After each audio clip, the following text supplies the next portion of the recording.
Hello, everybody, and welcome to the latest edition of our People, Planet, Partners, Prosperity podcast. I'm really pleased to be joined today by Dr. Rosina Watson. Rosina is Associate Professor of Sustainability and Head of the Sustainable Business Group at Cranfield School of Management. It's really great to have you here today, Rosina. Thanks for joining us. Thank you for inviting me, Lucy. Yeah. Today we're going to be talking about the evolution of ESG or sustainability within the business world. But to start off, I'd really like to hear a bit about your career story and what's led you into academia and the position that you're in today. Okay. So hello, everyone. Thanks for joining us. So to answer Lucy's question, I'm a recent newcomer to academia, and I spent most of my career working in retail, primarily in Argos and Homebase. I started off as an accountant and I did commercial and strategy roles, and then almost by chance was asked by our then CEO to consider leading our sustainability efforts at Cranfield. At Argos, That's what you went out. at Argos, as their first ever head of corporate responsibility. So this was in 2009, so about the same time that M&S were launching Plan A and Unilever had just introduced their Unilever Sustainable Living Plan. So it was quite forward thinking of Argos, I think, to say actually we need to really engage with these subjects in a meaningful way at a senior level. And once I'd taken on that job, I absolutely loved it. I loved the idea that you could do a job where you were still commercially focused, you were still trying to drive the business forward in a really positive way, but thinking about a positive way being not just profit, but also the impact that we had on society more widely. Mm-hmm. And I launched our first ever sustainability strategy back there and called it the basis of good business, because the more I understood about the topic, it more made me realise that doing things a better way from a sustainability perspective could reduce our risk, could reduce our cost, could improve our reputation as a retailer. So I did that for a few years, went on maternity leave.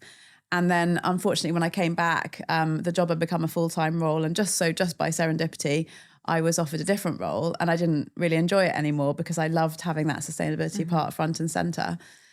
So I decided to think about other options and think about the way that I could drive more impact on this agenda. And I reflected on the fact that when I started the role, that I had to ask for help from other people doing the job. I had to kind of learn on the job. And I really wanted to help kind of educate and upskill future sustainability leaders. So that drove my move into academia. So I now lead a group of faculty who teach and research about sustainability in the business world. So my areas of research, for example, are about partnerships and collaboration for sustainability, and also how to make education for sustainability more effective in terms of actually driving impact in the world. We also run a number of courses. We have some full-time courses on sustainability and management, but we also have a part-time course that's funded by the apprenticeship levy for sustainability professionals themselves who want to upskill, broaden and deepen their knowledge around sustainability. So we don't have to just make it up as we go along. You don't have to make it up as you go along. And also, sometimes having that academic underpinning not only gives you knowledge, but it gives you confidence, because this job really does require confidence. And we'll talk a bit more about some of the skills that we hope it develops. So that's kind of my role. And I also teach executives and teach companies around sustainability all the way from board level to a simple product. Like we have a 4-hour online self-paced module on sustainability, which companies can use to kind of upskill and educate their wider employee base around the topic. Do you find that background in the financial sort of management background really helpful? Because I think a lot of us work in sustainability because we're driven by the purpose, but we don't necessarily have that financial acumen to kind of support and help integrate as well. Yes, I think a good understanding of how all the different functions of the business come together is really important. And if you have got a background in another functional area and you can combine that with sustainability, I think that's a real superpower. So if you're a marketeer who has a sustainability specialty, or you're a procurement person who's learning more about sustainability, I think that can be really valuable. But I think if you are a sustainability professional, you can also learn through the experience of being in your organisation and engaging with those other functions and being really receptive to understanding what makes them tick. Yeah. Because different things make, different parts of the business tick. And I think it's about tapping into where those sources of power and influence and knowledge are in your organisation. Yeah. So over that period of time since you were kind of a sustainability professional in the field and teaching. How have you seen ESG or sustainability change and evolve in the workplace? Also, let's tackle kind of what's the difference between ESG and sustainability as well, because we tend to use the two terms interchangeably, but kind of in the academic world, how do you sort of define the difference between those two terms? So I think sustainability has three pillars. It has an economic pillar as well as a social and environmental pillar. So it's all about trying to keep development, the development of us as mankind, humankind on this planet in balance. It does involve economic growth and prosperity, but also taking into account the environment, the biosphere, and people. ESG is similar, isn't it, in terms of having three elements. It has environmental, social, and governance. But for me, ESG is more a measurement framework that you can use to assess and communicate how well you're doing on your sustainability agenda. And then the governance bit is about how you're organising yourself to achieve that progress on all three pillars of sustainability. So ESG, its origin is a bit more from the investor stakeholder group. So it comes more from the finance field. So it's more about being able to have that comparable information from different companies. So you can compare as an investor, who's doing a good job and who isn't. Whereas sustainability reporting more generally has multiple audiences. So someone who's living in an area where you're drawing water to make your beer wants to know how much water you're using, even if that's not necessarily something that investors might be that interested about. So I think ESG is a measurement framework for your sustainability performance. As we tend to use the two kind of interchangeably, depending on the audience that we're talking to. And for some groups, that the one word resonates more than the other, I think. I think sustainability is kind of more the strategy and almost the hearts, isn't it, behind it? And ESG, like you say, is the framework, the measurement, the reporting, absolutely, etc. as well. Yeah. So how have you seen ESG or sustainability? I'm going to continue to use both terms. How have you seen that change in the workplace across your career? So it's been wonderful to see it belatedly coming more front and centre on everyone's agenda. We've been waiting for it for years. We have, and it's funny when people talk about the fact that it's a new thing when we, for people who've been working it for many years. But obviously, it's come from being something that's about moral obligation and responsibility, giving back, something philanthropic that's very much not part of core business, to being more part of core business but focused on risk, mitigating risk, reducing costs, to now increasingly being about value creation and also the actual fundamental ability for a company to survive and thrive into the future. So as a result of that, it's become very much more core to business and the way it works, or it needs to become more core to the way businesses work and think about their future, plan, run their operations. And that obviously has kind of big implications for people who are working in the field. So it's no longer enough to be an expert in sustainability. You need to understand how to drive that sustainability agenda through almost all aspects of the way the business runs. So all the way from integrating it and how you think about your strategy, the products and services that you innovate, that you bring to market, to the operations that then deliver them, whether that's manufacturing or whether that's a service business, how you serve adverts, for example, has an implication on carbon, to the way that you communicate with your investors on your performance, and the way that you position your brand. So as a sustainability professional, there are lots of challenges that are still the same as they were when I was doing the job. So typically sustainability teams are under-resourced. They're expected to deal with a huge array of issues that span all the way from modern slavery to carbon reporting and accounting. And it's hard to do unless you've got the mandate from the top. But I think increasingly we have got the mandate from the top. But even if you do have that mandate, it's that skill to be able to work with others, with stakeholders across the organisation to really make that happen. I know you know this better than anyone else, but I think that experience is typical. And that means that the skill set of sustainability professionals is quite a unique one. We have to be good at what everybody else does, I think, but We have to know everything. Yeah. Or find the allies that can. Yeah, I think it's all about collaboration across the business. But we'll talk about it later. But I think it's also about embedding it in processes, in core processes, so it doesn't have to be you that's driving that integration. I think we've moved very quickly from being the tree huggers in the corner to being core to business strategy as well. And that's professionally quite a big jump to make as well. Yeah. And most of us who've worked in that for a long time have kind of developed our own strategies and how to do that as well. So it's great to hear that we can actually now get some training in these areas as well to kind of help us. And I think people are coming to sustainability roles from very different places. Yeah. So some people will be coming from a more general management position. Some people might be coming from another functional background. So it's great to see more finance professionals coming into the sustainability space, for example, more HR professionals, picking up more on that sort of social side of sustainability.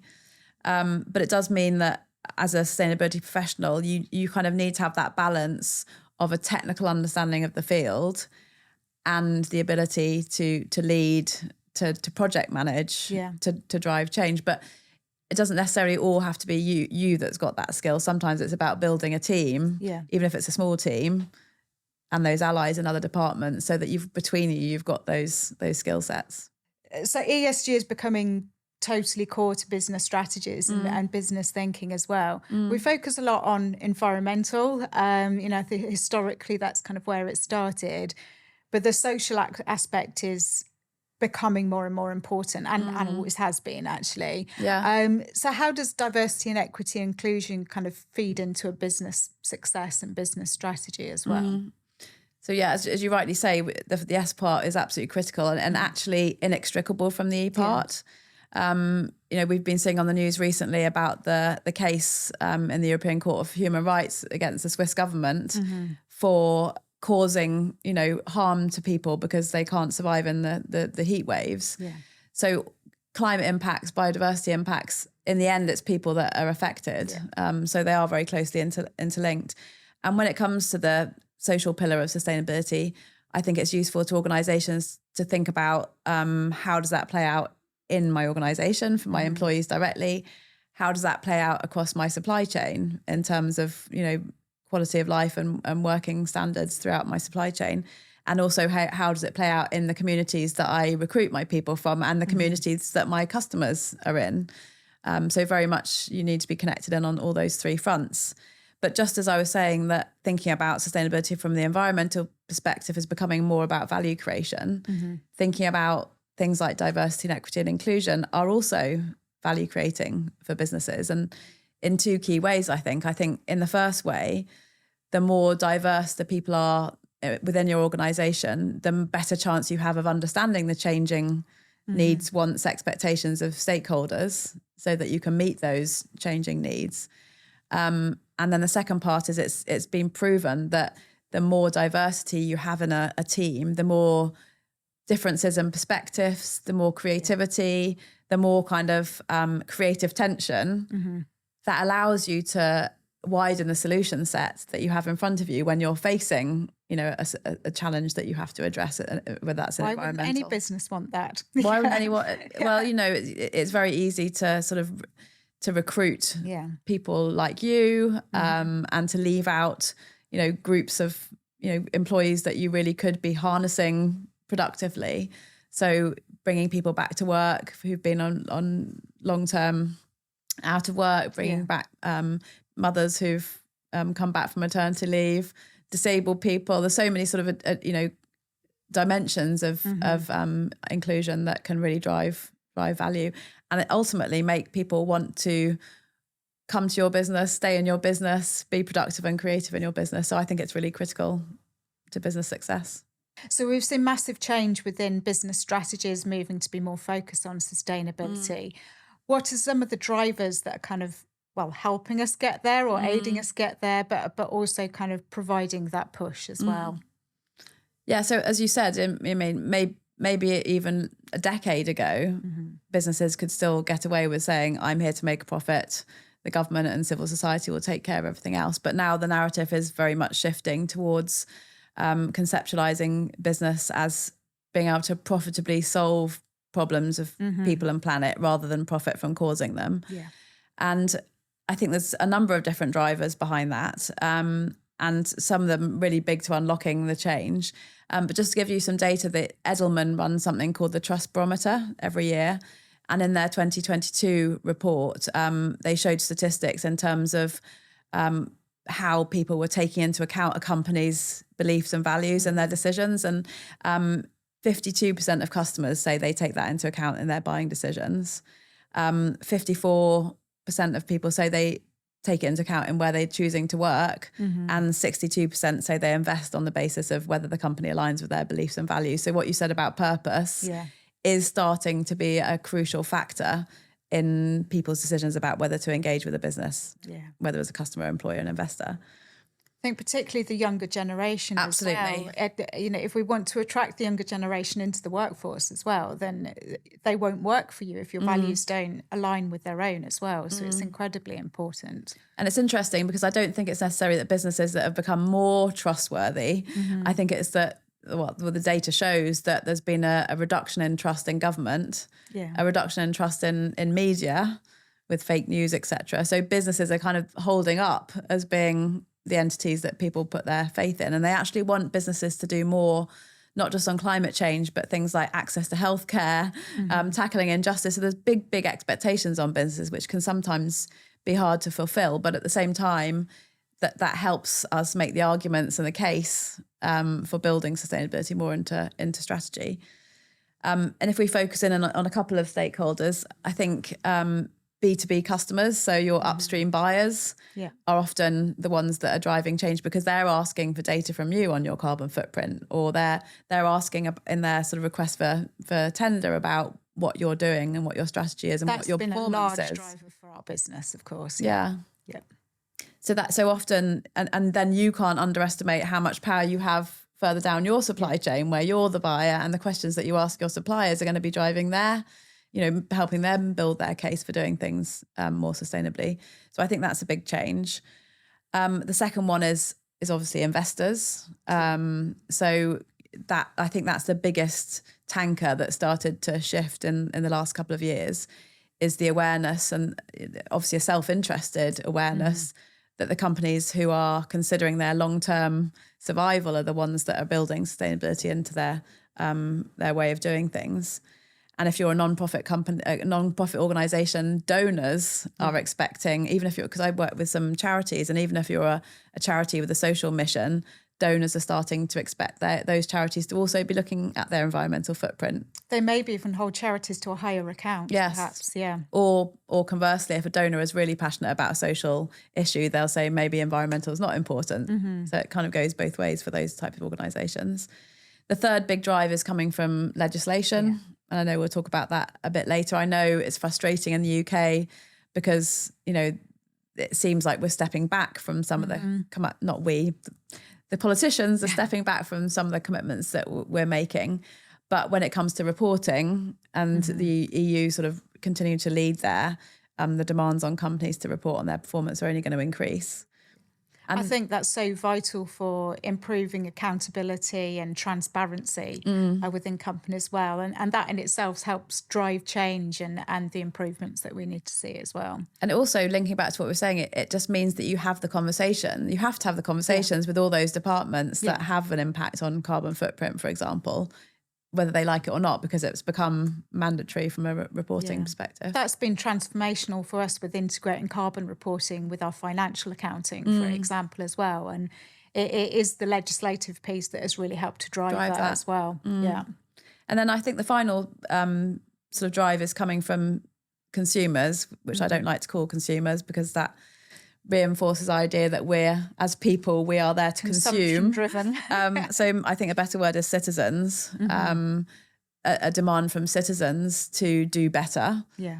But I think, really oversimplifying it, they will expect companies to do the best thing on their behalf rather than expecting them to do masses of work, researching for themselves what the best option is to go for. But I think when push comes to shove, really achieving more sustainable lifestyles is going to involve people acting differently and making different decisions about their actions. And so I think that partnership between brands and and citizens in terms of saying there are some things that you're going to have to do differently. I think that's coming. I think it's our responsibility as businesses to present sustainable options to the general public.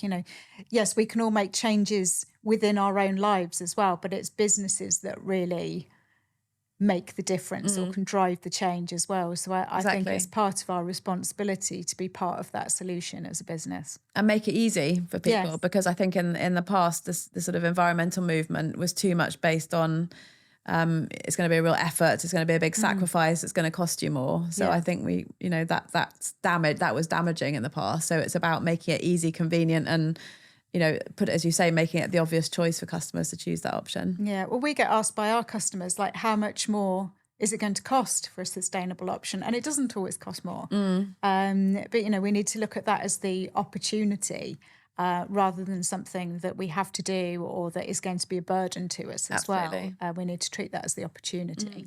Yeah. So the changes that we need to see to create a sustainable future for us all, we can't all do that on our own. Sustainability professionals feel that every single day. How am I gonna make all this change? So I think the collaboration piece, the partnership piece, is absolutely crucial. So what have you seen emerge across collaboration pieces within industries or cross industries?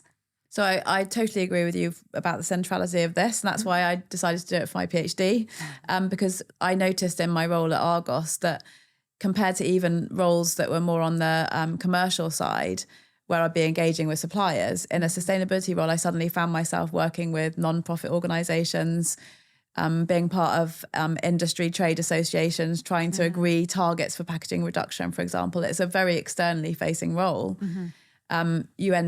The Sustainable Development Goal 17 is all about the need for partnership to achieve progress on sustainability. So I think it's absolutely critical. But it's not necessarily a skill that comes naturally to organisations. Collaborating with your competitors is a tricky one to navigate. Yes. Because you are competitors. Yeah. But it's about working together on pre-competitive issues, which actually are not going to affect your competitive advantage, but they're going to allow you to not duplicate effort, not repeat the same mistakes that someone else has made, and also maybe move together as an industry. That's the other the other benefit of working in collaboration, is you can... how do we simplify the measurement across our industries, common industries as well, which is something we've all got to do. So I think collaboration between competitors is really critical to it, but I think also collaboration between different parts of society. So when you can bring in the government in, you can bring civil society groups in, for example. And a good example of that, quite away from the past now, one of the most unusual collaborations I've ever studied is something called refrigerants naturally. So this was back in the 80s when the hole in the ozone was a massive problem. And that's a good news story from an environmental perspective, that we did actually manage to take action to address that. But this collaboration involved Coca-Cola and Pepsi, who've never worked on anything together before or since. It also involved Greenpeace as a collaboration partner rather than a group campaigning against something. And the whole objective of this collaboration was to remove greenhouse gas refrigerants from the little fridges that you see on countertops that keep Coke and Pepsi cool. So the whole industry was run on gases that were 48 times worse than carbon when it came to global warming, and they were destroying the ozone. But they managed to come together and over 10 years eradicate CFCs from their refrigeration units. And Greenpeace actually came up with a technology that was an alternative. So they were the technology provider in that instance. So it shows what can be done when there is enough focus on an issue and a way of solving it. So there are lots of different industry sector groups cropping up now, which are such a valuable way of driving action across an industry. So the UK hospitality sector has got their net zero carbon forum, which is big restaurants and pub chains.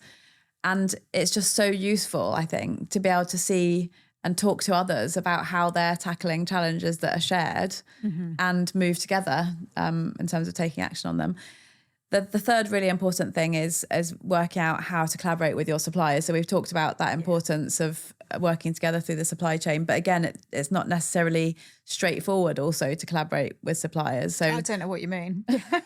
Argos was a particularly bad example because we always had 6-month contracts for supplies, really short contracts, because our catalogue in those days used to change every 6 months. So on one hand, we were saying to our suppliers, we want you to reduce your carbon footprint, but we couldn't give them the surety of purchase over enough time for them to invest. Relationship. To say that we'll give you the business long enough for you to invest in those carbon reduction measures. So I think that comes back to the idea of you really need to work closely with procurement, because you need to make sure your procurement policies allow for that kind of innovation in the supply chain. One of the earliest companies to try and do this, I think, successfully was BT, British Telecom, when they set up their Better Future Supplier Forum. And they launched an innovation competition for their suppliers. And out of that came some really great ideas about how to reduce the environmental impact of their consumer electronics business. So I think working with suppliers is another big opportunity, but not saying it's easy. No, definitely not easy. But I think, we already see some really great collaborations across our industry. We at Paragon, we head up across mailing industry sustainability forum as well. So we have some really, exciting developments in that space as well. But it's about accelerating the change and not just focusing on your own business, but how you can drive that more widely across your value chain as well. And sometimes you can't unlock those changes unless something happens. And so the whole sort of the biggest example is probably the plastics situation. It's getting all the infrastructure to recycle that's part of the problem, as well as the usage of the plastic. There's a lot for sustainability professionals to deliver, and I'm sure I'm not alone in sometimes thinking I have the weight of the world, solving the world's problems on my shoulders. So what are the key skills, do you think, that are needed to drive this change that I need to deliver? So I think, as we were saying before, it's having that combination of technical skills, but also leadership and change management skills. So you need to be able to understand how to measure a carbon footprint, but then you also need to be able to drive a change management program that allows you to reduce that carbon footprint. In the academic sphere, there is a sort of consensus now emerging on some of the key skills that we need to lead for sustainability, not just for sustainability professionals, for senior leaders more generally, because that's the other thing I'd say. It's everybody that needs to upskill. We all need to be sustainability professionals. Exactly, or at least have that sort of sustainability mindset. So I think your ability to see sustainability as a strategic issue is really critical to that. So it's not either or, sustainability or good business practice. It's how you can achieve both and. I think it's about systems thinking, which is easy to say and hard to do. So being able to take that view up from your organisation to seeing it as part of a wider system and where the levers are to drive those changes, back to our comments on collaboration.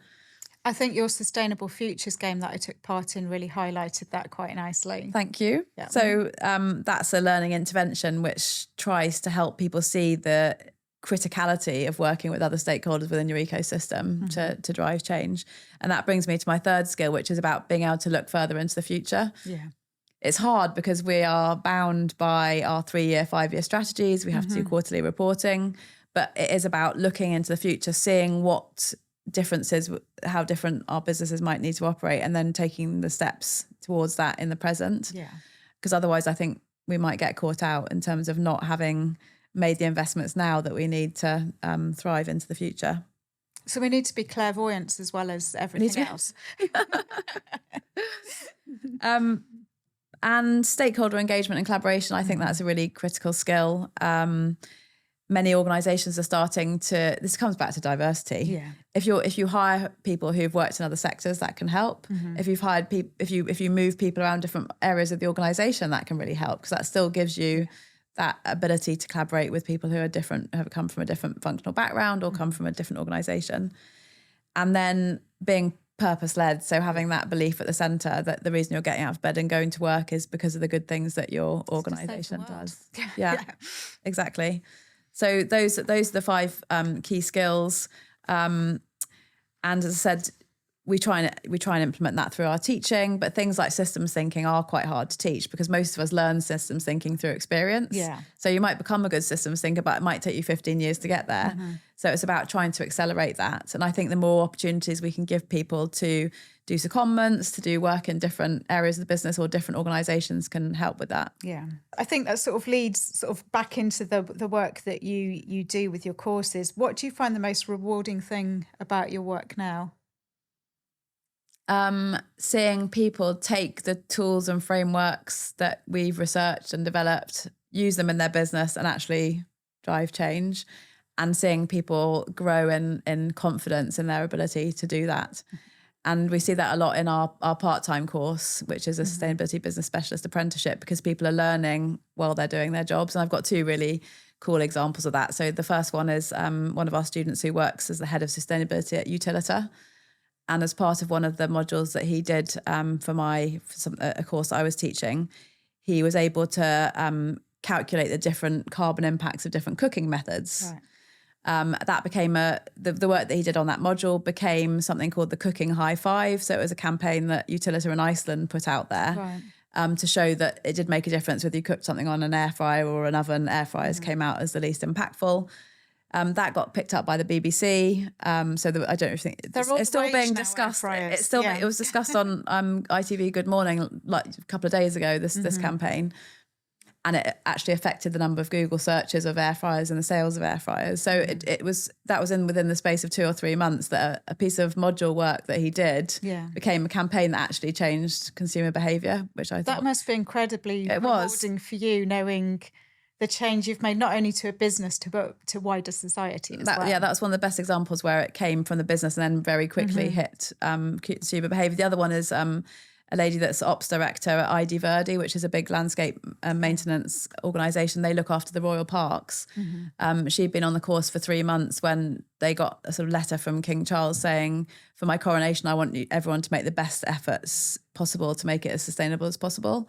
So that was handed down to her in her role of looking after St James's Park. And because of what she'd learned, she was able to say, yes, these are the ways I can make it more sustainable. So things like simple things like asking everybody who would be working in the parks to give their uniform sizes. So instead of buying lots of uniforms at different sizes and people just randomly picking one, they reduced the uniform wastage by about 50% by providing the sizes up front. Just small things like that to make a really big difference. It's amazing what small changes can have such a massive impact. Absolutely. Yeah. And then another really proud moment while we're on the subject of the King is when, as part of the coronation celebrations, the course that I was just talking about, the Sustainability Business Specialist was awarded the King's Coronation Emblem. So we can, because of its contribution towards green skills development in the UK, so we can now wear the King's emblem with pride.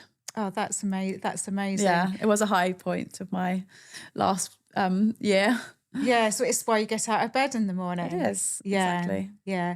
Well, I think that brings that discussion nicely to close. I really want to thank you for joining us today to record the podcast. It's been really fascinating to hear about your experience in the workplace and the teaching as well, and the obvious satisfaction that brings to you personally. So we're meeting up again fairly soon to record another podcast. So I really look forward to seeing you again soon. Thank you very much for having me. It's been really good to be at your workplace here and finding out more about what you do. Our busy London office here. We'd love to welcome you back to one of our other sites soon. And thank you to all of you for joining us for our People, Planet, Partners, Prosperity podcast. And I'll see you next time. Thank you.